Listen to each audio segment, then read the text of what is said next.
Yeah, well, the great thing is in our group we've got such a span of people in terms of expertise and also in terms of experience. I first stood for Parliament in February 1974, as people are kind to remind me on many occasions. Whereas we also had Mary Black elected at the age of 20 as the youngest MP in centuries, and the youngest MP ever in a democratic era. And so to show you the interest in that, both Mary and myself, there is a proposal in Parliament that what to do is get a photograph to represent what has happened with the SNP suddenly coming in en masse. This is the artistic body that looks after all the portraits. And one of the proposals is there should be a photograph of myself and Mary. I've suggested I should be sitting in her knee, but I don't think she's up for that. Oh yeah, it can be very frustrating, and an interesting fact that we found out last Friday, in every vote that's been held in this Parliament, that's now 10 months it's been running, there isn't a single vote where all the Labour MPs have turned up. And that's effectively meaning that they're giving the Tories an even bigger majority. So it becomes more difficult for the opposition like us to win a vote. But what we've managed to do is, in a few areas, push them into a corner, and so that the government have made one or two U-turns, such as in tax credits, for example, after the budget. So it's not that we've had no impact, but there's a lot of work to get movement. It was actually a very recent thing, and it's to do with not Kirkcaldy, but a different part of the constituency in Dalgety Bay, where they've had a problem of radioactivity. And in the last week, I made a number of comments in Parliament, and I forced a meeting in the Ministry of Defence.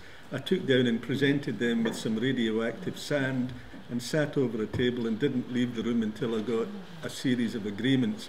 So I think for the first time in 20 odd years we're going to get things moving forward, hopefully. And so that was a sort of fairly big achievement at a personal level. In terms of at the group level, I think the pressure we put on at the budget related to tax credits, when we were pretty instrumental in getting a change of heart, I think that was a pretty big achievement.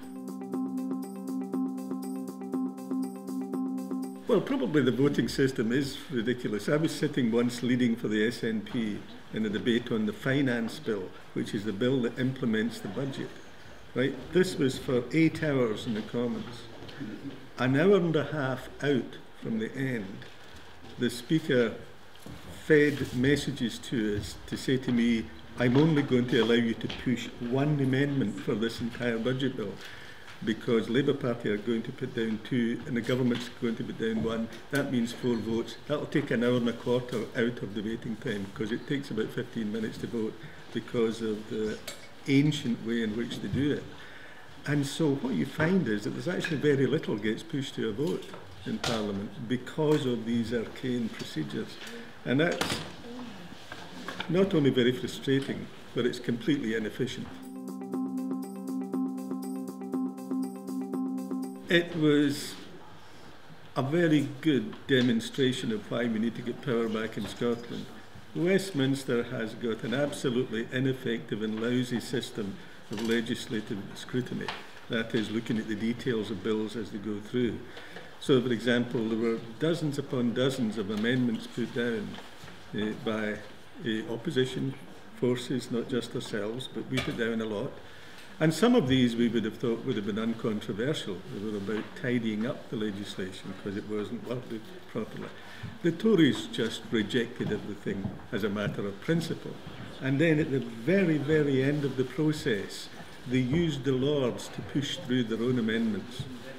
And so it was, a lot of us knew about it because we had studied it, but to see it up close, where you see the lack of effective management of legislation, you can understand why many people want to get out of that system.